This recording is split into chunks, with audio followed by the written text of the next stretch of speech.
Nobuhiko Obayashi was born in 1938 in Onomichi in Hiroshima Prefecture.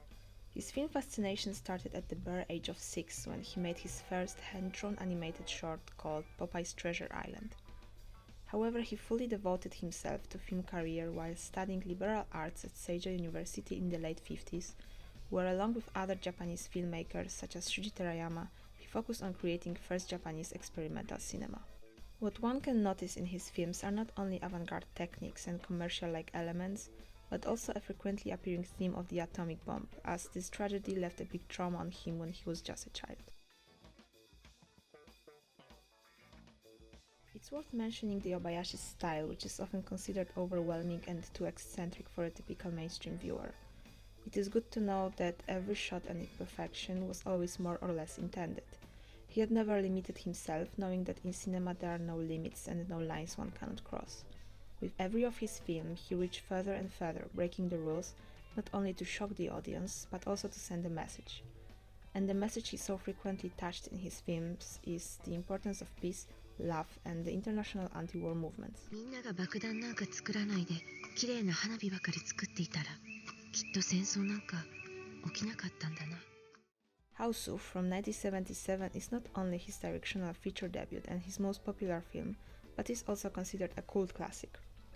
By making a horror film for children, Obayashi combined the unrealistic childish special effects and visible green screen shots to tell the story of survivors of the atomic bombing from the child's perspective.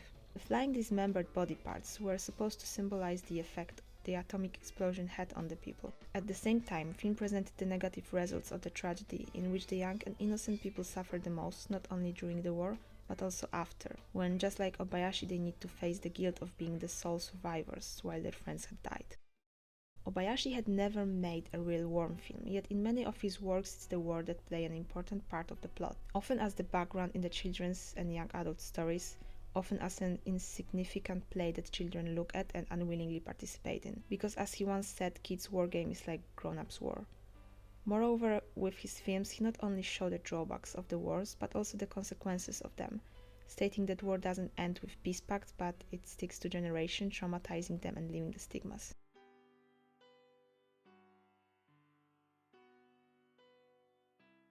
Peace, peace ってあれもイギリス首相チャーチルのパフォーマンス。長崎や広島の原爆が世界に平和をもたらしたからピースだって。これビクトリー、勝利ですからね。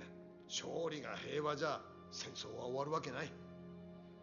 まあ我々日本人は敗戦後ずっとわけもなく戦勝国に倣って生きてきた。ピース。Vサインは勝った国の平和なんですね。His anti-war messages are visible in his later films as well, especially the ones made in the last decade of his life. The so-called anti-war trilogy consisted of Casting Blossom to the Sky, 7 Weeks and Hanagatami, as well as his last film, his opus magnum Labyrinth of Cinema, showed the effect of the war, the history of the 20th century Japan, as well as the atomic trauma in Japanese society, not only amongst hibakushas, the survivors who directly experienced the atomic attack, but also amongst everyone else who lived in the fear of experiencing it someday. What's interesting, however, that despite the tough topic he touched and deep messages he sent, his avant-garde-like narration and over-experimental style was still more than visible. All of his works were created to look like a hodgepodge of documentary, melodrama, fantasy, animation and historical films all in once, continuing his belief that films are not only an escape of reality, but also the way to learn from it and face it. 今未来の戦争など誰も知らない平和な世を切実に夢見るより若い世代の人に賛美と羨望の念を込めつつ僕らはこの映画を作りました。